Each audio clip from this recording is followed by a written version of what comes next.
Hey everyone, welcome to Cathkin Park Chess, to another video in my series of the Queen G5 attack in the Rousseau gambit accepted. And in this video we're going to show what to do after white plays G3. You can see the starting position already on the screen. If you want to know how to get there, I recommend my introduction video. You can find the link in the description, as well as the link to the other variations in this line, and also the link to the Lichess study where you can make your own analysis if you wish so. If you like my videos, please subscribe. I'd be really happy to get some subscribers. Okay, now let's dive right into it. Now, the move G3 is actually a mistake. And the good thing is that it's by far the most played move. Actually, in this position, 43% of your opponents are going to play D3. Why is it so often played? Well, most players will notice that this pawn is attacked and that if you take it, they lose their rook. So it seems quite obvious to play G3, and yeah, that's why it's very often played. Now here, of course, they save this pawn, but this pawn is still hanging, so you can just take it. Now material equality is re-established. You get back the sacrificed pawn in the opening. And here actually white has several options. Now the most common move in this position is actually D3, which makes sense because of course they don't like this pawn here, because this pawn is like controlling a very important square they would like to use to develop their knight. So it makes sense to challenge it with D3. Then the second move you will face quite often is knight to C3. Also, same purpose, challenging that pawn. Then another move which is played quite often is actually this knight move, because yeah, many players notice, okay, they can't develop it here, so let's just redevelop it here. And then the fourth most played move, which is a blunder, is actually this queen move, putting pressure also on this pawn, but that's a blunder, and I'm going to show you how to punish it. But let's start right at the beginning with D3. What should you do here? Actually, after D3, it's pretty simple. You develop your knight, you defend your pawn once more. And here many of your opponents are going to take. So I'm going to show you what you have to do after taking, and other opponents are going to develop the knight, and I'm going to show this as well. But let's start with d takes e4. Here you are supposed to take with the queen, giving this check. Most opponents are going to block with the queen, offering a queen trade. Now here it's not good to take the queen. It's a bit better if you just put more pressure on the queen, attacking it for a second time, and most of your opponents are just going to take the queen, and you take back with the knight, as you can see here. And you can see here it's almost -2, and it's actually kind of a queenless middle game. But look how nicely centralized your knights are. They're controlling all these squares, and white is pretty underdeveloped. Their whole queen side is still on its initial squares, so you will have a nice game. How could it continue? Please note that you are already threatening a nasty fork of the rook and the king, so they have to defend against this. Now there's several options. Maybe they go here, but then actually you also not only defending this, but also attacking the knight. So you just move your knight, attacking the bishop for a second time, and also threatening actually to remove the defender of this crucial pawn. So imagine you can remove this bishop, then this pawn is not protected anymore and you can deliver your fork. So maybe they notice this and they decide to defend the pawn once more, but that doesn't help because you just take the bishop with check, they take back, and now the only defender of that crucial square is the knight, and actually it's takeable. So you just take it, they take back, and now you win the rook. And of course this is completely winning, it's actually about -4. If we go a little bit back, where have we been? Yeah, here in this position, of course, white can also go there. Now here it's a little bit different. Here you're just supposed to develop your dark square bishop, and here white might respond like this, developing their own bishop. Here you just play this b6 move to prepare fianchettoing of the bishop. Now white will start developing their knight, getting ready to castle. Now you develop your bishop, and white, the most natural move of course is just to castle here, but that's a mistake or even a blunder, because here you have a very nice move. Actually it's a knight sacrifice, which is this one, and notice that white can take it in two different ways, but no matter how they take it, it's again a blunder, because if they take it, it's actually already checkmate in one, with this very nice bishop on the long diagonal taking away these crucial squares from the king. So that's what could happen in these variations, and you can see already lots of tricks and traps. Now let's go back a little bit to this position, where we just covered what happens if white takes. Of course, many opponents will not take the pawn, but just continue developing, putting more pressure on this pawn like this. Now in this position you're just supposed to develop, to push the pawn to d5, attacking the bishop. So white is usually going, maybe they are going to take now, counterattacking your queen. Now here you just take back with the knight, and if they take your knight, here it's very important not to take the knight, but to take the bishop with the pawn. That's actually by far the best move according to the engine. So you take it, and here actually many of your players will make another mistake, which is this queen move. It has two purposes. Okay, they defend the knight, which is currently attacked by the queen, and they think, okay, they are threatening maybe some discovered checks with the knight. But here you can calmly play this bishop move to e6, and now there's no discoveries anymore, and also the queen can't take this pawn anymore, which was hanging before. So what is your opponent going to do here?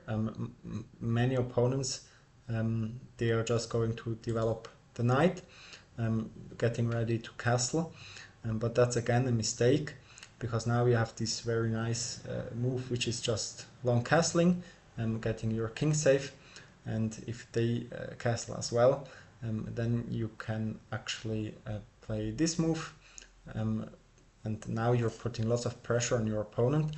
Notice that this knight is attacked twice but defended only once, and if it moves to a bad square, you can win this knight. So best move according to the engine is actually to move the knight here, so now it defends the other knight as well, but here you have a very nice position. You can just continue attacking this knight, and of course if they move, you win the other knight. So only move is actually to counterattack your queen, and now you counterattack with your knight also attacking their queen, and here if their queen moves to safety, you also move to safety, and also you are protecting your knight. And notice that their knight is still hanging, so they still have to do something about it. If they think, okay, let's develop and counterattack this knight, because now it's attacked twice, and so if you take, that's not going to help, because now you can just take here, and if they take your knight also attacking your queen, then you just move there, you step aside, their knight is still hanging, and if they try to save it, then they are actually pretty lost, because now you can go here, and white is really lost. They have no moves. Let's say they try rook to e1, then you just push the pawn, and if the knight moves, then it's checkmate in one. And yeah, or you can also yeah, so pretty forcing line, and really nice way of playing. Let's go back here.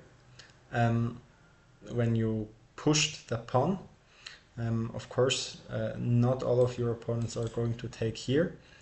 Other opponents are maybe just, they want just to retreat their bishop by playing this move. And here actually you just continue to develop your dark square bishop, pinning the knight to the king. Of course, many of your opponents are just going to break the pin, and here you just take the pawn, and if they take back, you castle. Then what might your opponent do? They might challenge your queen.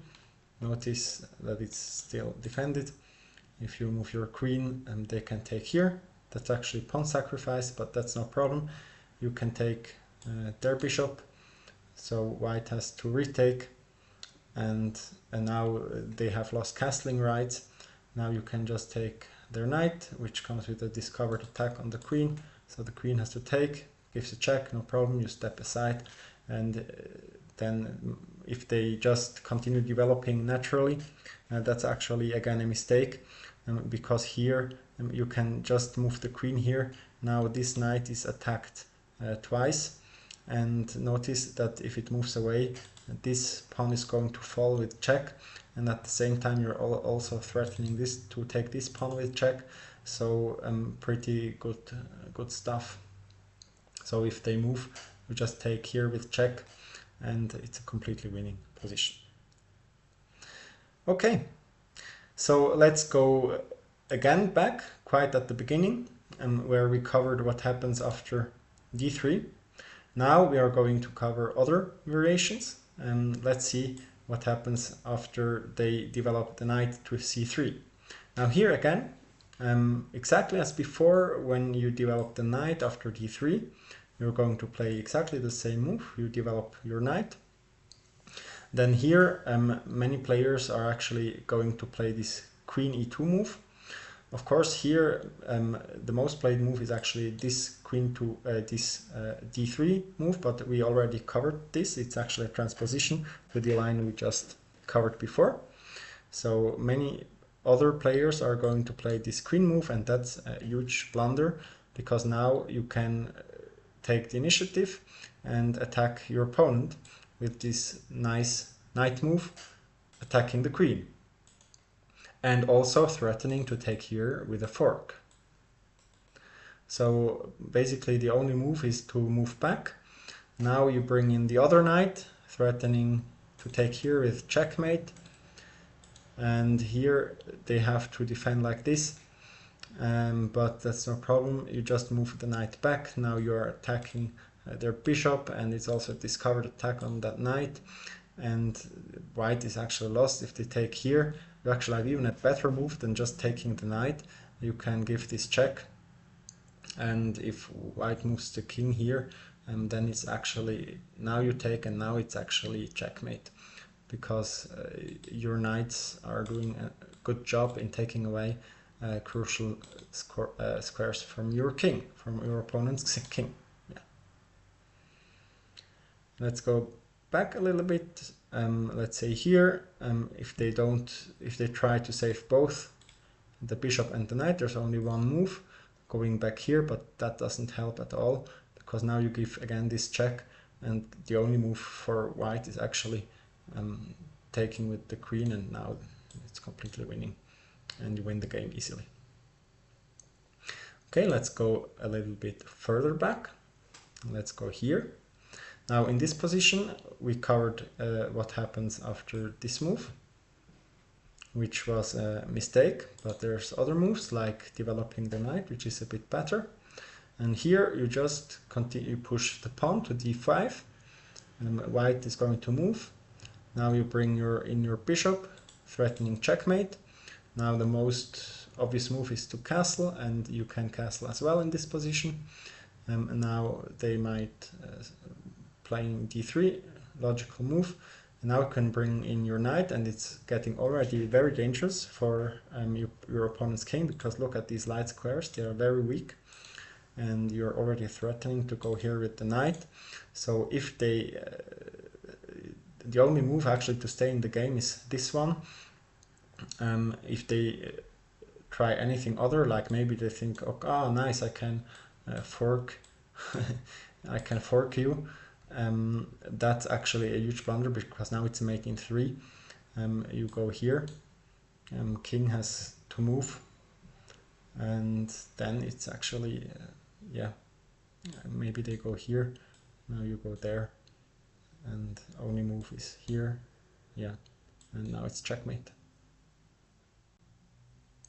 So yeah, here the only move was this knight move, but it's no problem, you just attack the bishop, and if they try to save it, it's going to be similar. You just kick away the knight with the pawn, very aggressive. Now you give this check, and again it's actually mate in 3. Mate is unstoppable here. Okay, let's go again a little bit back to this position. So we have covered this move and this move. Now it's time to look how to react if they just redevelop their knight to this square. Now here you just develop your bishop, putting lots of pressure here on this pawn. Notice that after these 2 moves you were supposed to develop your knight, but if they play this move, you develop first your bishop, because you can put immediate pressure on this pawn, and obviously most players are going to castle to get their king safe. And now you come in with the knight, again very similar to the previous variations, threatening these weak white squares around the king. So yeah, again, if they try to fork you, you give again this check, and if they go here, you just push the pawn. Just notice if the king goes here, it's again this checkmate in 3. But if they go here, of course, you can't move there, because now the white king controls that square, and that's why you push the pawn. And here, best move for white is actually to give the check. You block again with the pawn. Notice that your bishop is still hanging, but if they care about those bishops, maybe they think, okay, let's just exchange bishops. Now it's actually mate in 2, because notice that by pushing this pawn, or by pushing the pawn before, you freed this battery. So yeah, if they take, it's actually again this checkmate in 2. Really cool stuff. Let's go a little bit back to the beginning. Here. Now the final move I'm going to cover is the 4th often played move, but that's a real blunder, because now the queen goes here, but you can send it right back to where it came, because of this really nice knight move threatening the fork and the queen. So they have to move back, and now you can just push the pawn. The bishop has to retreat, for example to b3. Now you develop your bishop, and if they think they can challenge your knight, then it's again a very nice checkmating sequence. You sacrifice your knight with check, they have to take it, and next move it's checkmate. Or not next move, but here it's checkmate, and you win the game easily. So you can see lots of ways for white to go wrong in these variations. Really nice, and if you know the lines, you are going to win many games pretty fast.